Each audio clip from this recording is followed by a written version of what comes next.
Greetings, welcome back to Black Bear News, where everything is connected. And we are talking about climate change news of the day. What is going on, guys? I apologize for not setting up a stream early today. But Turkish BBN fan is here. William Moy is here on Rockfin with me. And got some people watching on YouTube, even though I didn't really give anybody any heads up. I didn't mean to do that. Please like the video on YouTube. Thank you.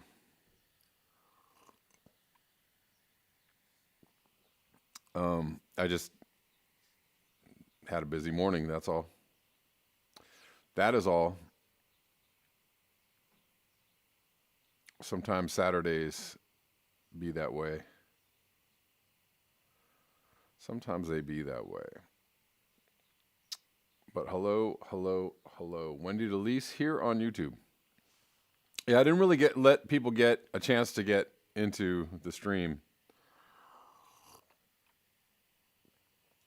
So now that everybody's got some notifications and the proper bells and dings and all that has gone off. So greetings, guys.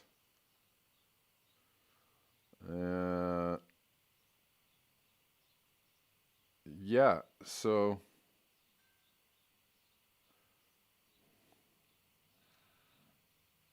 I'm going to start with I'm going to let a couple more people get into the chats first. If anybody is in Texas, I hope you all are doing okay. Per Larson, Ken Greenfield, Boiled Rope Lamppost, Max Sarjay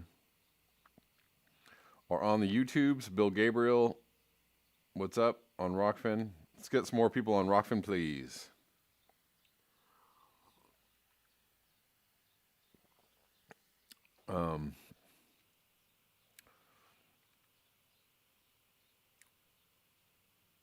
I likes the Rockfin. I like it a lot. Creative experiments. Border of Lamppost. Texas is climate and political, right? Very. And I'm actually going to talk about Texas in my neorealism broadcast later. Yeah, I'm sorry. I didn't give you guys a heads up that you might assume that we weren't going to have a show. We were going to have a show. I just forgot to post it.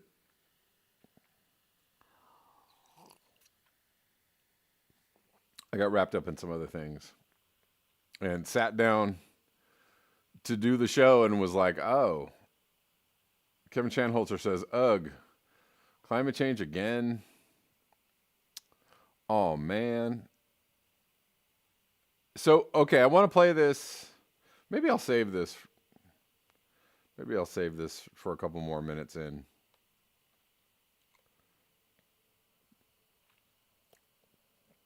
Well, let's start with this. This looks good.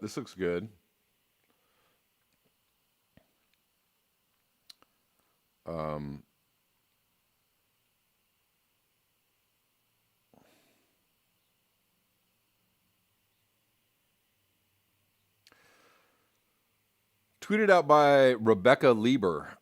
I don't know who Rebecca Lieber is. Let's see. Who's Rebecca Lieber? Oh, she's writes for Mother Jones. And I'm assuming she wrote this article.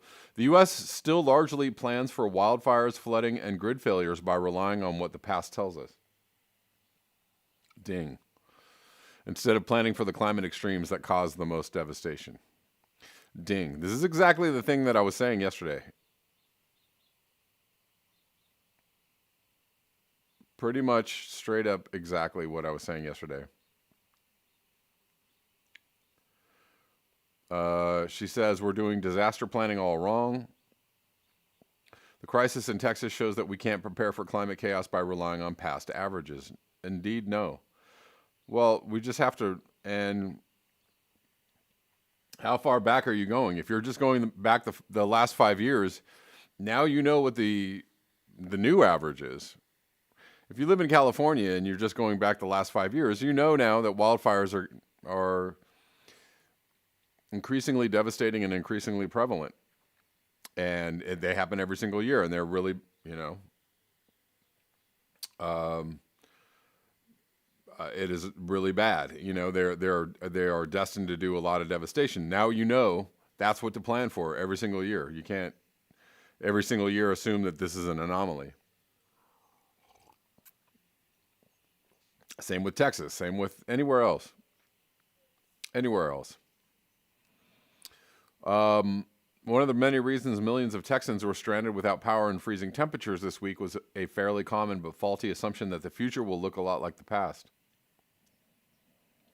Even without climate change, this approach doesn't work because there is always the small chance of a worst-case scenario. But with climate change, betting on a future that resembles what we're used to is downright irresponsible. The United States generally does a poor job planning for the extremes, especially as those extremes become more likely because of climate change. This was certainly a factor in Texas, even if scientists are still hammering out the effect climate change has on unusually bad wintry weather. The Electric Reliability Council of Texas, the nonprofit that operates Texas's independent power grid system, did not see a deep freeze of this scale coming. Well, as this writer will tell you, and this journalist will tell you, you really got to expect or plan for almost anything at this point. Using the average of past winters as a benchmark, Umair Irfan at Vox highlighted a quote from ERCOT report forecasting winter energy demand and supply in Texas. We studied a range of potential risks under both normal and extreme conditions and believe there is sufficient generation to adequately serve our customers. However, as demand for electricity went soaring, more than 30,000 megawatts of power went offline, already twice the level ERCOT planned for in its most extreme scenario planning. It is possible to plan better, as Jesse Jenkins, a grid expert at Princeton University, wrote in a New York Times op-ed this week. Jenkins highlighted the preparations Texas could have taken. Pipelines could be buried deeper to insulate against the ground's cold surface. When gas supplies are disrupted, dual fuel power plants, can switch from gas to petroleum stored on site. Wind turbines can be equipped with heaters to keep blades free of ice. Sensors, valves, and coolant intakes can be protected against freezing. Long-distance power lines can connect to other regions' power systems and draw from their supplies during times of need. All of this is possible but costly. Jenkins argued we have to use foresight, not hindsight, to identify the kinds of crises that we wish to protect against. While Texas is unique for its independent in-state power grid, which puts it at a disadvantage in handling extremes because it has fewer options to turn to, when plants are taken offline, the state is not unique in using hindsight as its guide to prepare for future crises. Federal government plans its budget for wildfire seasons using a rolling average of the past 10 years of wildfires. Yeah. You can't do that. With wildfires more likely to spark and burn more widely with drier conditions and soaring temperatures out west, this approach fails to take into account climate projections, and the result is cutting into the rest of the Forest Service's budget.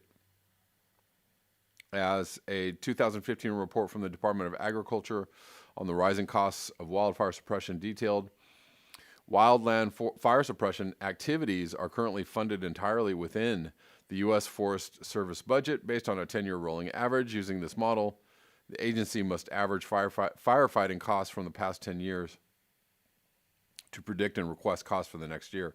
When the average was stable, the agency was able to use this model to budget consistently for the annual costs associated with wildland fire suppression. Over the last few decades, however, wildland fire suppression costs have increased as fire seasons have grown longer and the frequency, size, and severity of wildland fires has increased.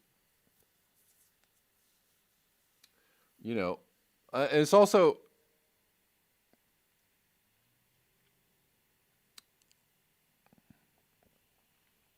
well, let's keep going. The National Flood Insurance Program uses similarly bad logic, basing rates on outdated definitions for floodplains on the likelihood of 100-year floods, ignoring that these definitions no longer hold up as flooding becomes an annual threat and those floods become 500-year floods or 1,000-year floods.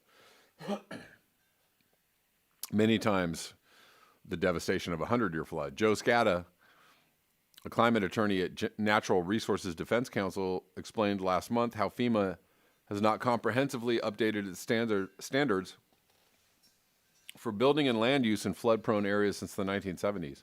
While Congress mandates FEMA include projections of sea level rise when it does update its flood maps, Scata writes, FEMA has not included future conditions of any of the 8,000 maps the agency has updated since Congress imposed its mandate. It means communities are making development decisions based on the climate of the past, not the future. Texas is not helped by the denial that runs deep in its elected officials, but it's clearly not just a Texas problem. The federal government, states, and cities still have a lot of work to do to recognize that the future threats will not look anything like what we've seen before. Bing, bang, boom, indeed. And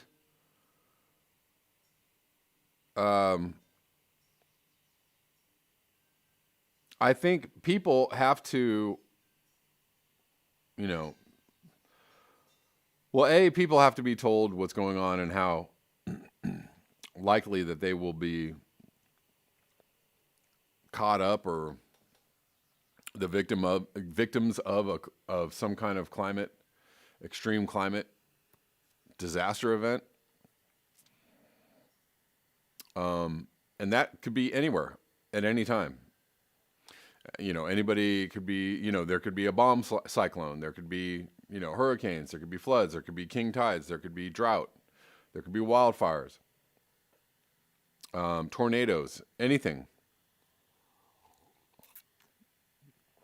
Derechos, right? The winds that flattened Iowa and brought devastation all across the Midwest, from like Iowa to Illinois, and beyond. Those things are coming out of nowhere. And so people have to be informed that this is the new regime that we live in, and make your choices accordingly.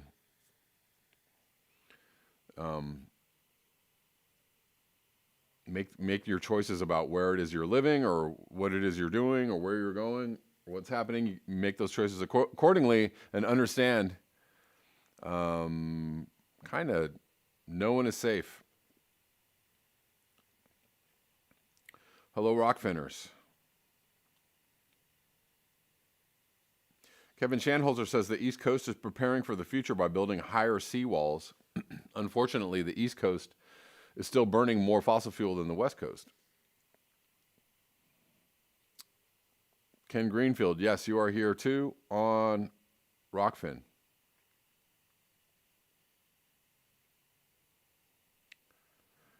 I mean, I don't know about who's burning more fossil fuel. I think there's just a lot of fossil fuel being burnt everywhere.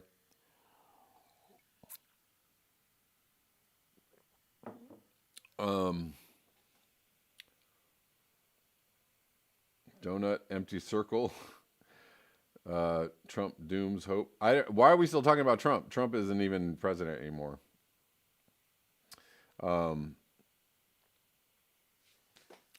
He's gone. So now it's up to us, up to the next people around to do something. So is Rush Limbaugh, by the way. He's gone too. Like really gone. Really gone. Basil Peterson, how are we going to keep our phony baloney jobs? Blazing Saddles, yeah. Boulder Rope Lamppost, bulk of nuclear is east of Mississippi. That's true. True that. Realize says this is the decade when everything becomes crystal clear and the crystal breaks.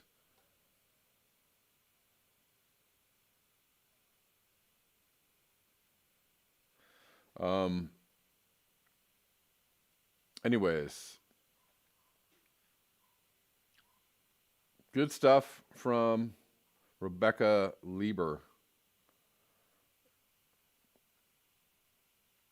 This from Christopher Cartwright. This is well, it's concerning and it's frightening, and it's also par for the course. Anomaly of 24 Celsius today over an immense area in the Arctic. He says, do you realize this map is showing you temperature anomaly of plus 24 Celsius over an immense area today? Is anybody planning to wake up? Or do you think it's impossible for such heat blobs to come over land or cities?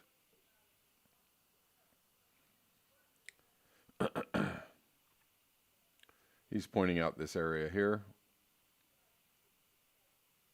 While we remain very cold, lots cold here.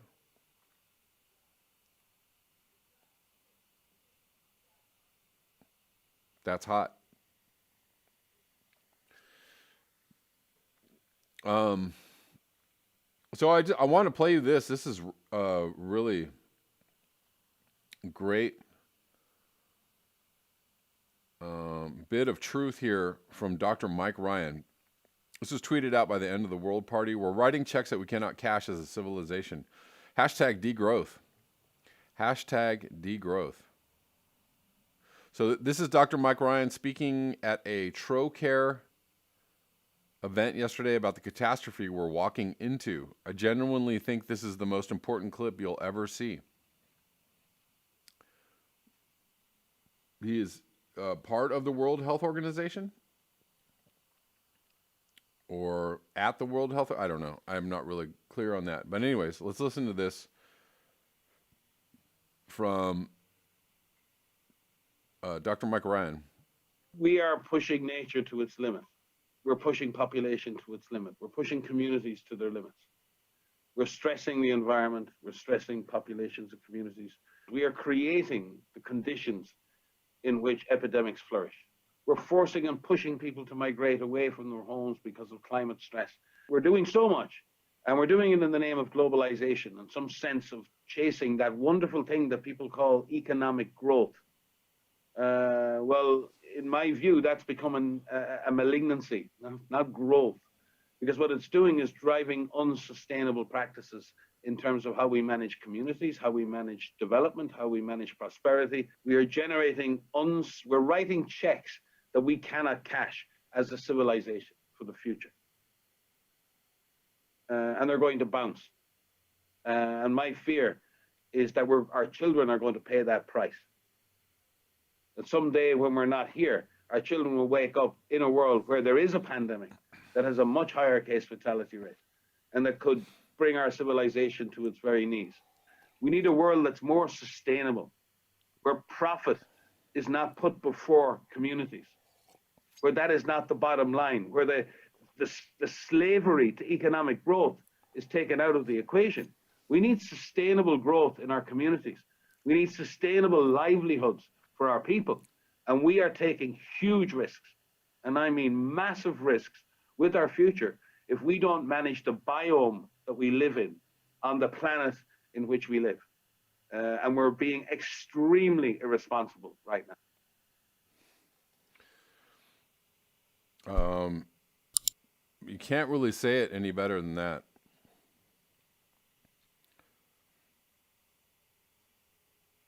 You cannot say it any better than that.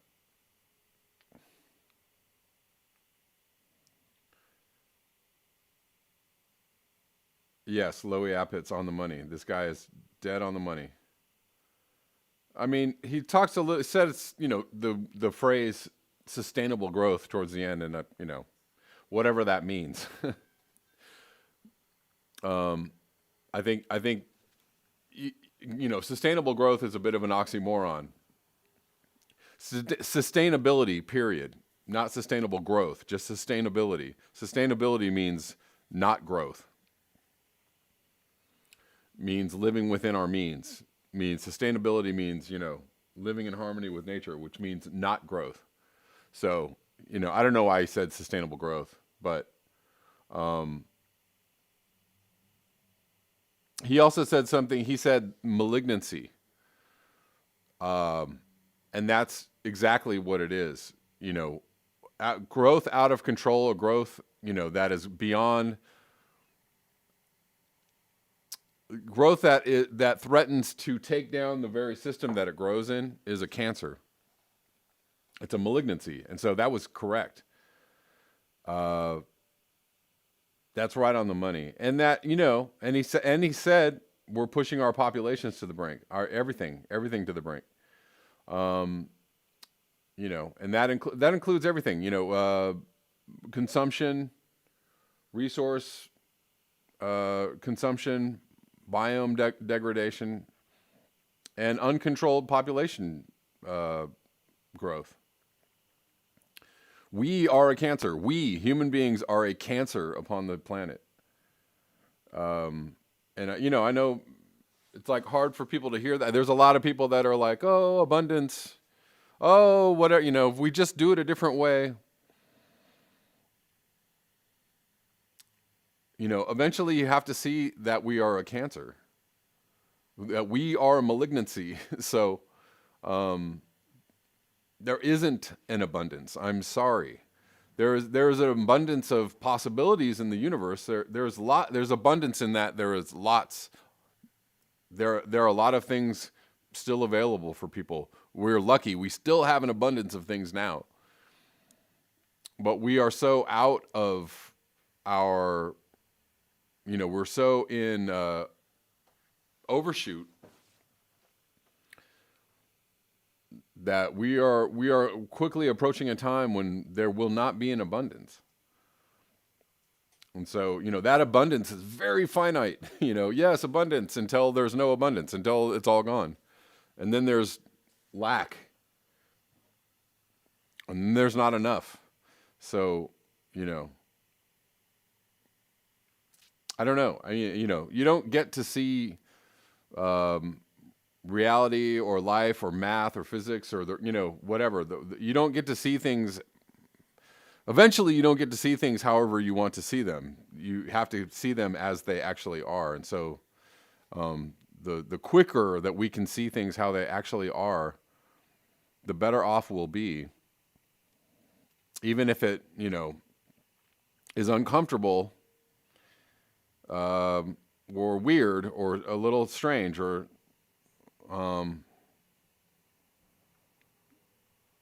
whatever.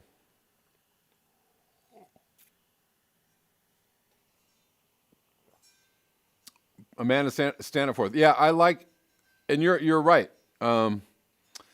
Plants grow and they're sustainable. We need a new type of growth to work towards. You're right, and that's the thing, is that people grow, plants grow, animals grow.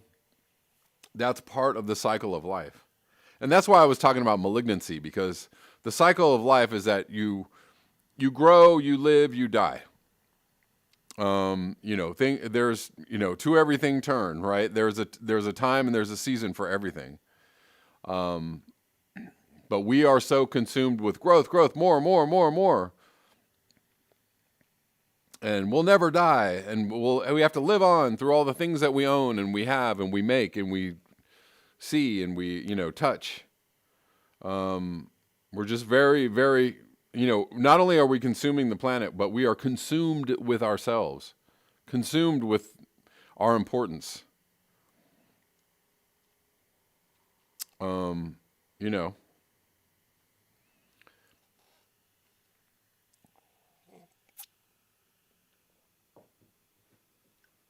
and I know people, it's very fashionable to see religion as like a control mechanism these days. That, religions are only about controlling people. But there's one very important thing about pretty much all religions that contain a very it contains a very large seed of truth, and that's humbling yourself. That's, not seeing bringing your ego down, taking yourself out of the equation, or at least taking your self-importance way down. That's actually a healthy thing to do. It's a very healthy thing to do. Is to take your self-importance out of the equation Um, to not just completely feed your ego at all times of the day, you know. Um,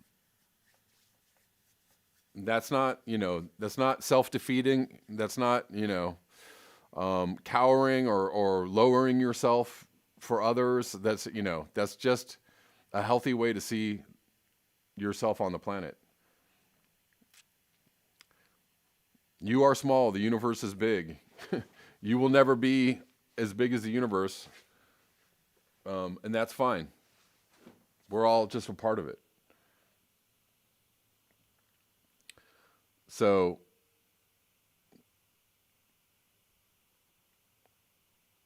you know, there are things that we can learn from religion. There are truths that go beyond just religion, that are, you know, timeless truths. One of those truths is being humble, humbling yourself.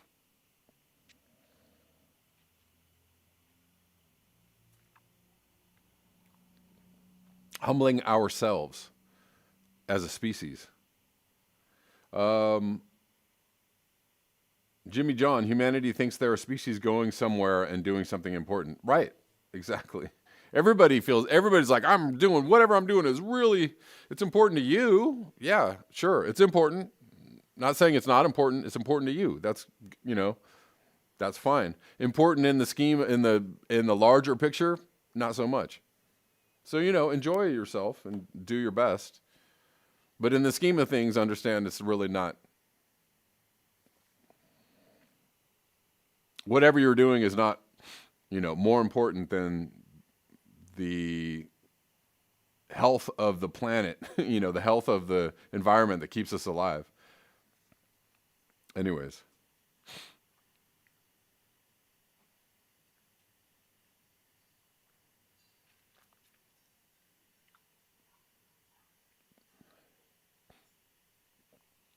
Anyways, let's move on. That's pretty much all I wanted to talk about. Oh, last thing I wanted to talk about. Um,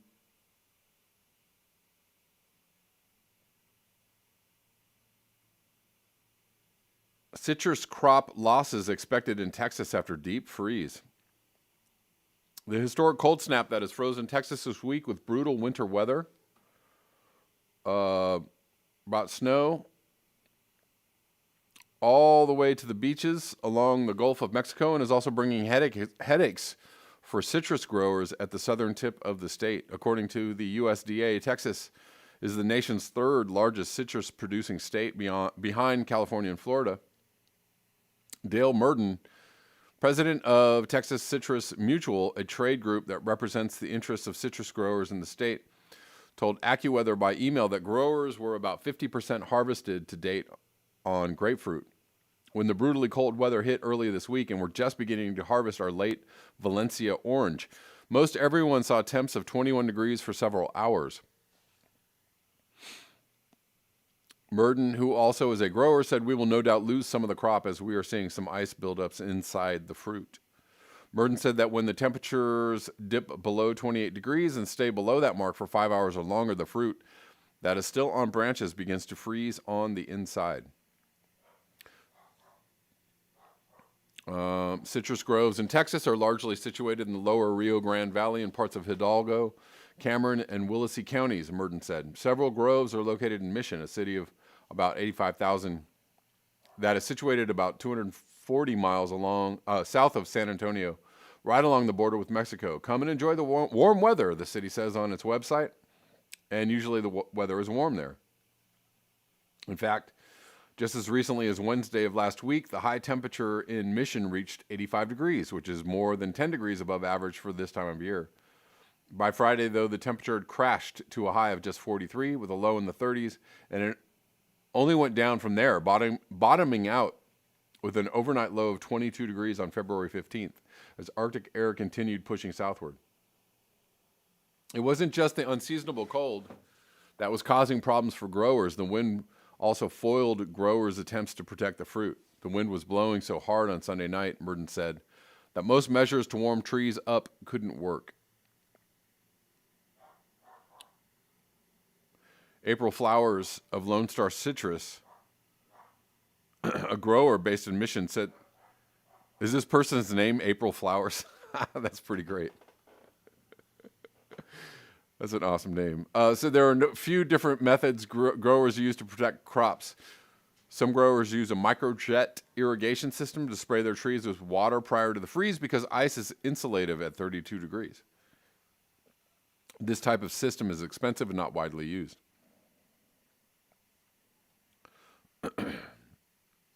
Any crop losses that are suffered will come after a weather disaster took a $100 million bite out of the state's citrus industry last July. So they just had a weather disaster last July.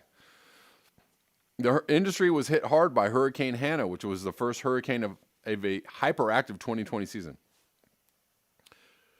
If it's not a hurricane, then it's an Arctic blast.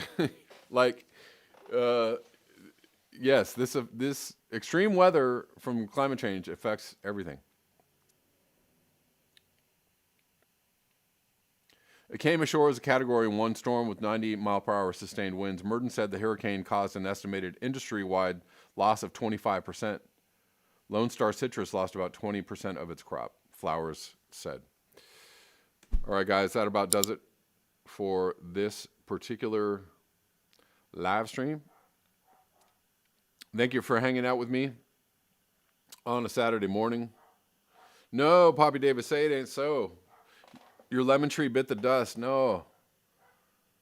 That really sucks. I'm sorry to hear that.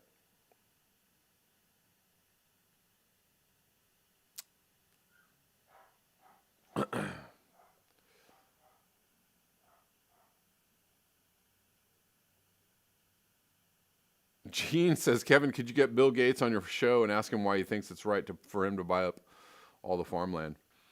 Oh, quickly, Russell Brand just did a really cool show with, I forget her name, an Indian woman who was talking about the GMO crops in India and how it has destroyed Indian agriculture and really brought a lot of ruin and havoc on farmland there. Maybe I'll cut out a couple of clips of that interview and show them tomorrow. But really very intense what's happening there with agriculture in India. Hey, I got a $2 tip from Raza on Rockfin. Thank you, Raza. I appreciate you.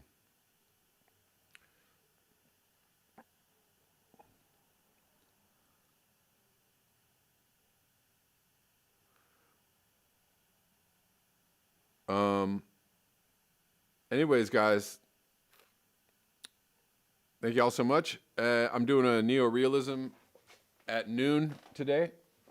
So that's just on Rockfin, exclusively on Rockfin. So I will see you all there in a couple of minutes. Until next time, peace.